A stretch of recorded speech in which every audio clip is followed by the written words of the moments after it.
అల్లూరి జిల్లా గూడెం కొత్త వీధి మండలం గాలికొండ పంచాయతీ చట్రాపల్లిలో భారీ వర్షం బీభత్సం సృష్టించింది.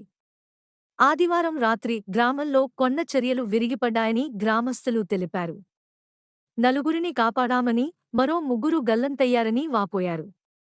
ఇల్లులు ధ్వంసమయ్యాయని, తినడానికి తిండి కూడా లేదని ఆవేదన వ్యక్తం చేస్తున్నారు. అధికారులు వెంటనే స్పందించి తమ గ్రామాన్ని సందర్శించాలని కోరుతున్నారు. అయ్యా మాది చట్రాపల్లి గ్రామము, గాలికొండ పంచాయతీ, అలాగే అల్లూరి సీతారామరాజు జిల్లా.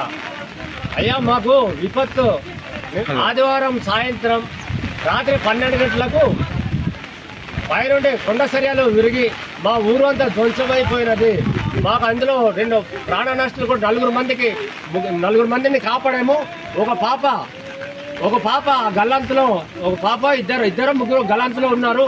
దయచేసి ప్రభుత్వం తక్షణమే మా వద్దకు రావాలని కోరుకుంటున్నాము. మాకు ఎటువంటి సిగ్నల్ లేదు, జియో సిగ్నల్ లేదు, బిఎస్ఎన్ఎల్ సిగ్నల్ లేదు. కాబట్టి కలెక్టర్ గారు దయచేసి ఎక్కడున్నా సార్ మీరు దయచేసి మాకు తొందరగా వచ్చి మాకు న్యాయం చేకూరుస్తారని. మాకు తినడానికి తిండి లేదు, కట్టడానికి బట్టలు లేవు. కట్టు బట్టలతోటి గురుమూర్తి ఆయన అది శివారులో ఉండడం వల్ల గురుమూర్తి ఇల్లుకి ఈ కుటుంబాలన్నీ కూడా వెళ్ళి అక్కడ తలదాల్చుకోవడం జరిగినది.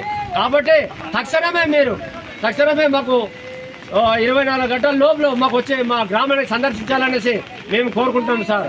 దయచేసి అలాగే రాజకీయ నాయకులు కావచ్చు, అలాగే మిగతా రెవెన్యూ సిబ్బంది కావచ్చు, మా గ్రామంలో ఇమీడియట్లీగా సందర్శించాల్సిందిగా కోరుతున్నాను. నమస్కారం సార్, నమస్తే, ఉంటాం సార్. దయచేసి మీరు తొందరగా మా కష్టాన్ని, మా గ్రామాన్ని ఆదుకుంటారని మేము కోరుకుంటున్నాము సార్.